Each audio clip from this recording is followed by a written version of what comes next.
Bonjour à toutes et à tous, j'espère vous retrouver en pleine forme. Bienvenue dans votre site maths et physique en poche. Dans cette séance, chers étudiants et étudiantes de la deuxième année baccalauréat, je vais partager avec vous un sujet, toujours dans le cadre de vous préparer à l'examen national. Donc un examen sur l'étude d'une fonction, c'est un exercice, bien c'est un sujet global qui comporte la majorité des questions que vous devez bien sûr connaître et savoir y répondre. Alors la première question, c'est une question banale qui de 1 à 25 points, qui s'agit de résoudre un système d'équations. ln du x plus ln du y égale à moins 1, ln du x moins ln du y égale à 3. Donc, d'abord, je vais répondre question par question. Donc, pour ce système d'équations, la première des choses à dire ou bien à faire, c'est de chercher le domaine de définition, parce que la fonction ln du x ou bien ln du y, il faut que x soit supérieur ou égal à 0, y supérieur parfaitement strictement à 0.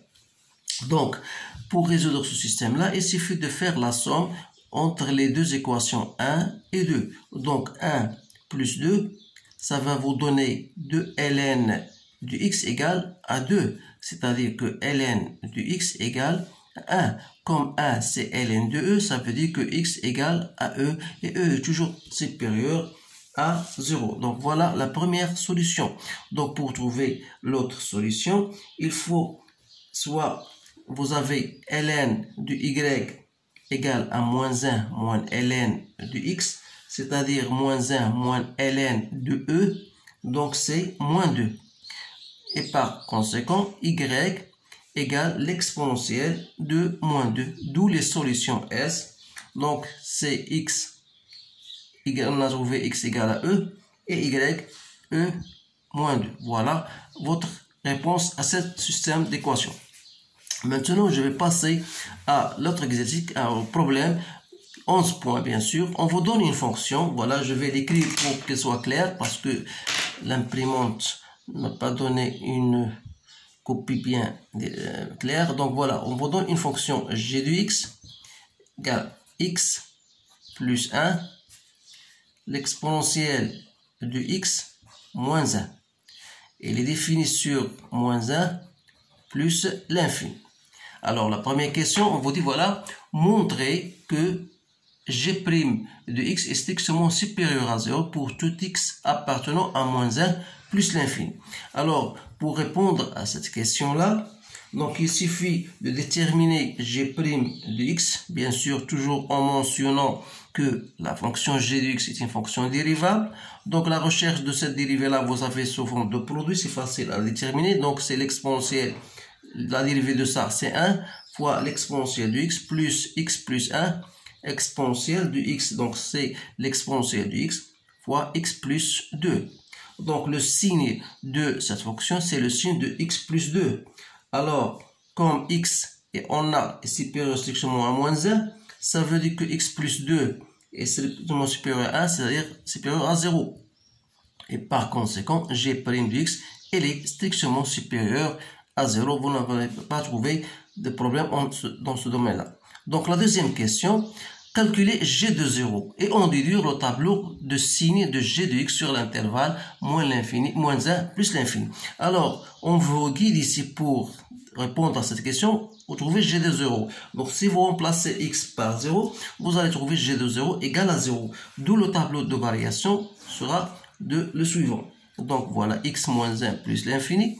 La fonction n'est pas définie, bien sûr, au moins 1. Donc vous avez g' du x et vous avez g de x. Et on a dit que g' de x est tout le temps positif. Ça veut dire que la fonction sera, le tableau de variation aura l'allure suivante. Alors là, on vous dit chercher g de 0. Alors pourquoi cette question-là? Parce que g de 0 égale à 0. Ça veut dire que la courbe va couper l'axe des abscisses en un certain moment, un certain point. Voilà. Donc, pour étudier le signe de g de x. Alors là, vous allez dire, alors pour x appartenant à moins 1, 0, vous remarquez bien sûr que la fonction elle est toujours croissante. Ça veut dire qu'il existe que entre moins 1 et 0, la fonction toujours g de x est inférieur strictement à g de 0. On va écrire cela. Donc, quel que soit x appartenant à moins 1, 0, donc g de x dans ce côté-là sera négatif. Et vous pouvez même le mentionner. Voilà, ici, ça veut dire que g de x, il est négatif. Alors que lorsqu'on va dépasser 0, il sera ici positif. Donc, dans ce terme, il sera positif. Ici, il sera négatif. Alors que pour x appartenant à 0 plus l'infini, vous aurez toujours g de x est strictement supérieur à 0. Donc, je veux mentionner bien aux étudiants parce que le signe d'une fonction, ce n'est pas tout à fait le même de dire que la fonction est croissante ou bien décroissante. Voilà, vous avez toujours une fonction croissante. Une fonction croissante, ça ne veut pas dire que g de x est positif ou bien négatif. Donc, vous avez bien sûr une fonction croissante, mais pour vous donner bien, pour montrer par exemple, voilà l'axe des abscisses, vous avez une fonction, vous avez une courbe, c'est-à-dire au 1.0, voilà, f de 0, voilà, par exemple, le repère que j'ai, g de 0 égale à 0. Alors, à partir de moins 1 jusqu'au 0, remarquez bien que la fonction elle est croissante, c'est-à-dire qu'elle sera toujours au-dessus de l'axe des abscisses, alors que pour x supérieur strictement à 0, vous aurez votre courbe au-dessus de l'axe des abscisses. Ce qui prouve que g de x est strictement supérieur à 0 pour x appartenant à 0 plus l'infini, et g de x est inférieur strictement à 0 pour x appartenant à moins 1, 0. Donc il faut bien comprendre ces choses-là. Maintenant, je vais passer à grand 2. Voilà, vous avez une autre fonction que je vais écrire pour qu'elle soit bien claire ici. Donc voilà, en grand 2, vous avez f de x égale l'exponentielle de x moins ln de x plus 1 moins 1. Voilà votre fonction. Alors, toujours, on vous donne la courbe C, c'est la courbe représentative de la fonction dans un repère OIJ. On vous donne l'unité égale à 2 cm parce qu'on va travailler avec. Première des choses, déterminer la limite lorsqu'il tend vers moins 1 plus ou bien montrer qu'il égale à plus l'infini. Donc, on va répondre à cette question. Donc, limite de f de x lorsque x tend vers moins 1 par valeur plus, parce que la fonction elle est bien définie sur le domaine moins 1 plus l'infini. On va chercher bien sûr les limites aux bornes de cet intervalle-là.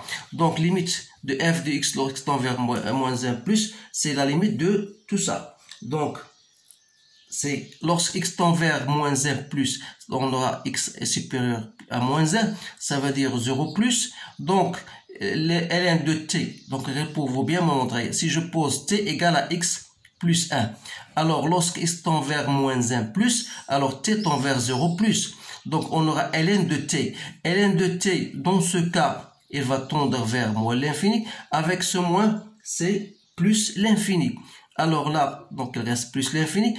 Pour x égale à moins 1, donc c'est une valeur, ça ne va pas y réagir sur la limite de notre fonction. Donc, ce qui nous intéresse le plus, c'est de chercher la limite de ln de x plus 1. C'est lui qui va nous guider de déterminer la limite de cette fonction en moins 1 plus.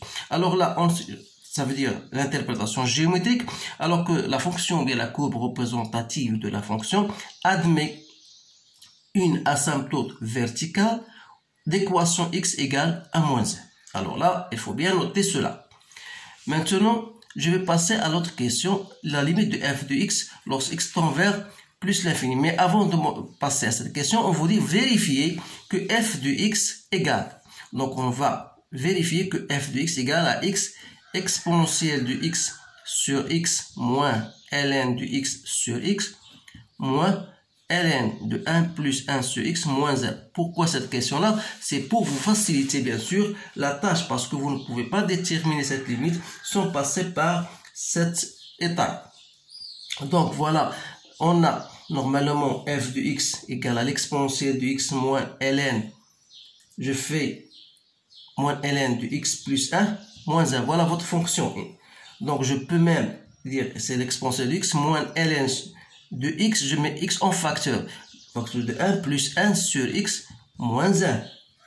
Donc je mets encore x en facteur, donc l'exponentielle de x sur x moins ln.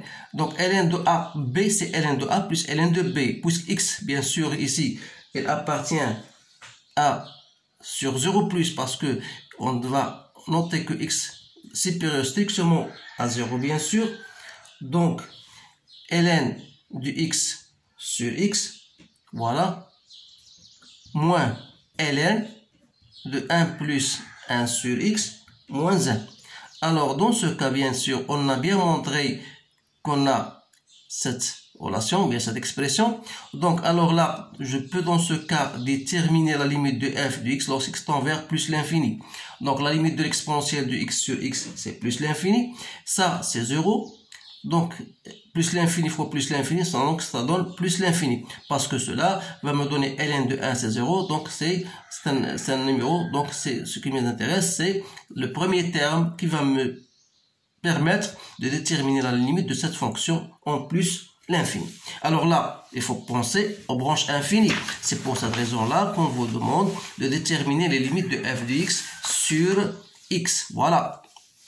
Donc, on va déterminer donc la limite de f de x sur x lorsque x tend vers plus l'infini. Donc, n'est autre que la limite lorsque x tend vers plus l'infini. Donc, si je divise par x, ça reste e de x sur x, moins ln de x sur x, moins 1 sur x, ln de 1 plus 1 sur x. Je divise le tout par x. Donc, ce terme-là va me donner la limite, c'est 0. Ça, c'est 0. Donc, ça, c'est plus l'infini. Et ça, c'est 0. Donc, la limite de f de x sur x, lorsqu'il tend vers plus l'infini, c'est plus l'infini. Donc, on veut dire que de CF admet une branche parabolique d'équation, bien, parabolique orientée, si vous voulez, bien dirigée vers l'axe des ordonnées, donc vers l'axe OY. Voilà la réponse à cette question. Donc maintenant, montrez que pour tout x appartenant à moins 1 plus l'infini, f' de x égale à g de x sur x plus 1. Voilà. Donc, pour déterminer cette dérivée-là, c'est facile à déterminer. Donc, on a f' de x, toujours il faut mentionner que la fonction est dérivable. Donc, f' de x sera égal à e de x moins x plus 1' sur x plus 1. Donc, c'est e de x moins 1 sur x plus 1. Donc, si vous faites au même dénominateur, donc x e de x plus e de x moins 1 sur x plus 1. Donc, c'est x plus 1 en facteur de e de x moins 1 sur x plus 1. Donc, c'est bien g de x sur x plus 1. Alors, f' de x égale à 0, ça veut dire que g de x égale à 0. Et ça, on a déjà dit que c'est pour x égale à 0. Parce qu'on vous a demandé de montrer que g de 0 égale à 0. D'où le tableau de variation. Voilà x, f' de x, f de x. Donc, la fonction est définie sur moins 1 plus l'infini. Et vous avez la dérivée, elle s'annule au point 0. Ça veut dire que vous avez ici une tangente horizontale. On a dit que g de x il est supérieur à 0 pour x appartenant à 0 plus l'infini sera ici négatif. Donc, votre tableau de variation aura bien sûr cette allure. Vous cherchez f de 0, c'est 0. Donc, ici, vous avez plus l'infini, plus l'infini. Alors, il ne reste que construire la courbe.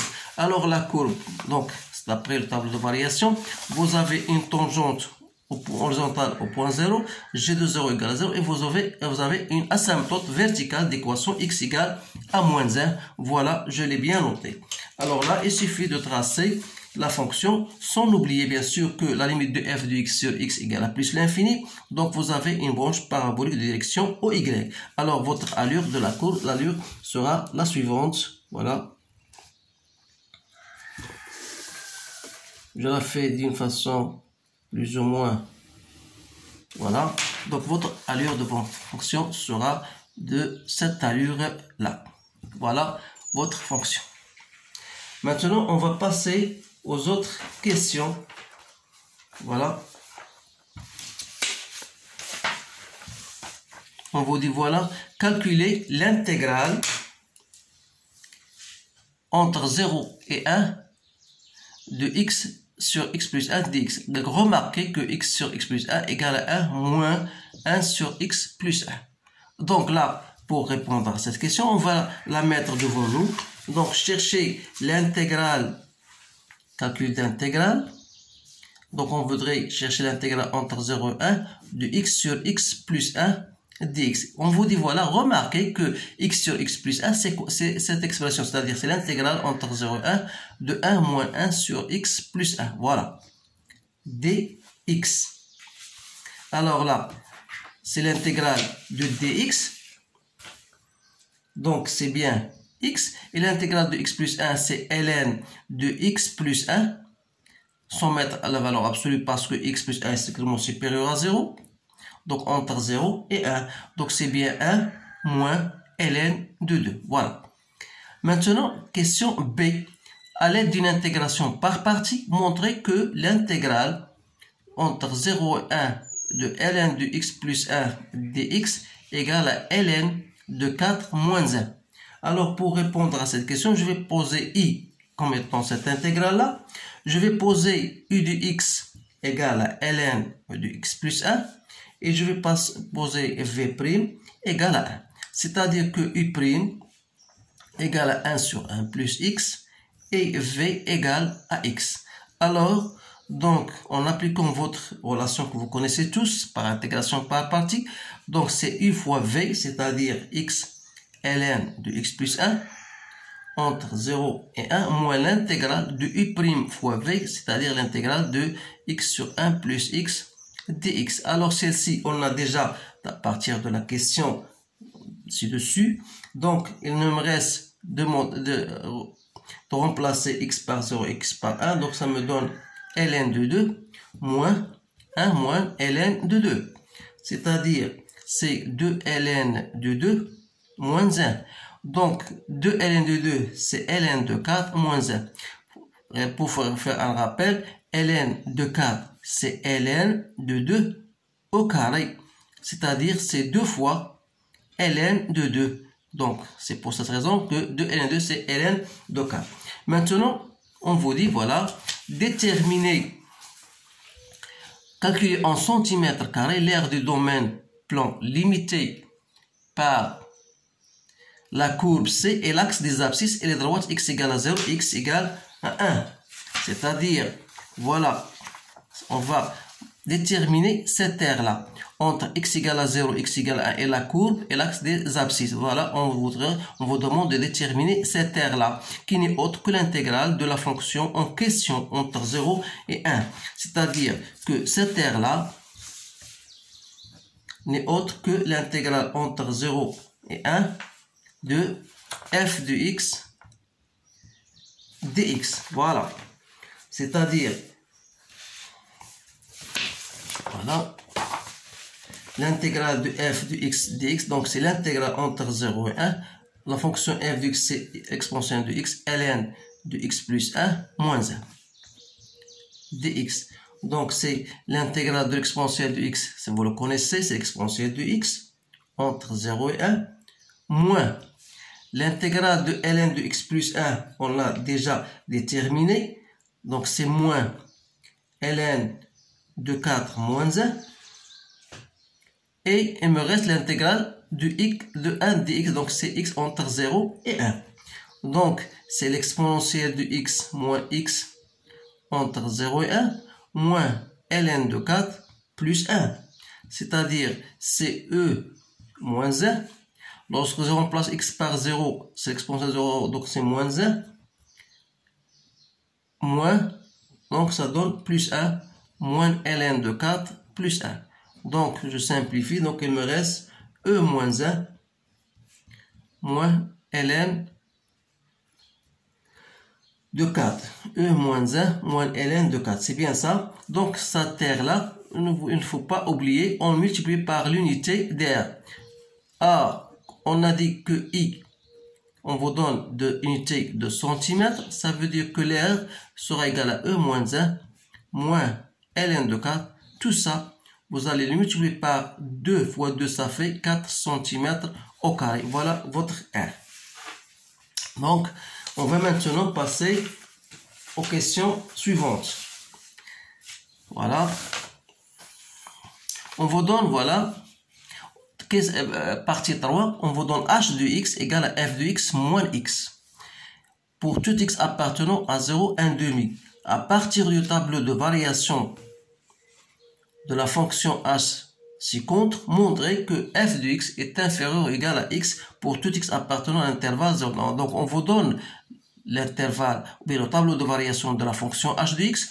Donc, qu'est-ce que vous remarquez? Vous remarquez que la fonction h de x est une fonction décroissante. Donc, h de 0 égale à 0 et elle tombe vers h de 1 demi. Il descend vers h de 1 demi. Donc, à partir du tableau, montrez que f de x est inférieur ou égal à 0. Donc, qu'est-ce qu'on a dit? Voilà, vous avez f de x, vous avez h de x, c'est quoi? C'est f de x moins x. C'est bien ça.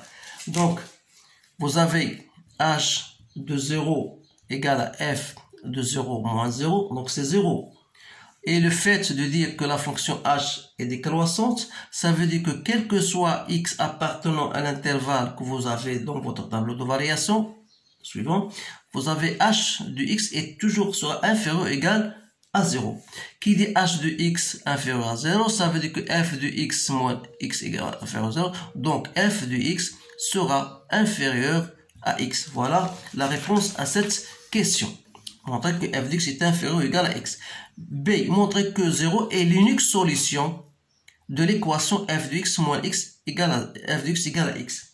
Donc, qui dit f de x égale à x, ça veut dire que f de x moins x égale à 0. C'est-à-dire que h de 0 égale à 0.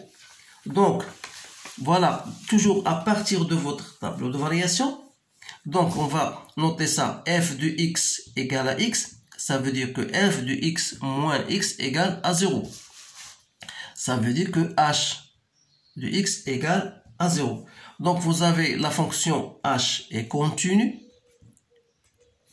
sur 0, 1 demi. Et ensuite, vous avez h est une fonction décroissante.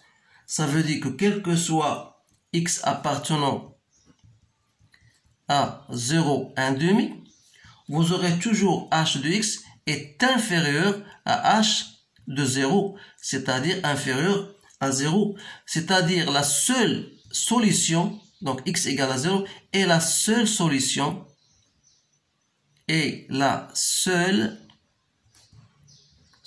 ou bien la solution unique de l'équation h de x égale à 0, c'est-à-dire f de x égale à x. Voilà la réponse à cette question. Maintenant, on va passer à la question 2. On vous donne une suite. Donc, on vous donne une suite définie par u0 égale à 1 demi et u1 plus 1 égale à f de u1. C'est-à-dire que vous avez une suite qui est liée à une fonction. Alors, première des choses, montrer par récurrence que u1 est compris entre 0 et 1 demi. Déterminer la monotonie de la suite et en déduire que u1 est convergente et déterminer sa limite. Alors là, pour répondre à cette question, la première question pour démontrer que u1 est compris entre 0 et 1 demi, c'est facile. Donc, vous pouvez prendre u0 égale 1 demi, c'est-à-dire que u0, il vérifie bien la condition entre 0 et 1 demi. Alors, supposons que un est compris entre 0 et 1 demi, et on va montrer que u1 plus 1 est compris entre 0 et 1 demi. C'est-à-dire, on a bien la fonction f, elle est décroissante. La fonction f, elle est croissante, c'est-à-dire que vous aurez f de u1 est compris entre f de 0 et f de 1 demi. Donc, f de 1 demi, on a démontré déjà que f de x est inférieur à x, d'après la question précédente, ça veut dire f de x est inférieur à x. D'où f de u1, c'est quoi? C'est u1 plus 1. f de 0, c'est 0, donc reste 1 demi. Voilà, on a bien montré que u1 plus 1 est compris entre 0 et 1 demi. Donc, la monotonie de la fonction, il suffit de déterminer u1 plus 1 moins u1. qui n'est autre que f de un moins un. Et on a déjà, à partir de la question précédente, on a montré que f de x est inférieur à x. Donc f de un moins un est inférieur. Ça veut dire quoi? Ça veut dire que 1 plus 1 est inférieur à un, d'où ça veut dire que un est une fonction, est une suite, pardon, décroissante. Alors, une suite qui est décroissante, et il est minoré par la valeur 0, ça veut dire que la limite de un lorsque n tend vers plus l'infini est bien égale à 0. Donc c'est bien la réponse à la dernière question. Alors j'espère que vous avez bien compris. Donc essayez de répéter ce genre de questions parce que ce sont le genre de questions qu'on vous pose le jour de l'examen. Alors je vous remercie de votre attention et je vous dis à bientôt.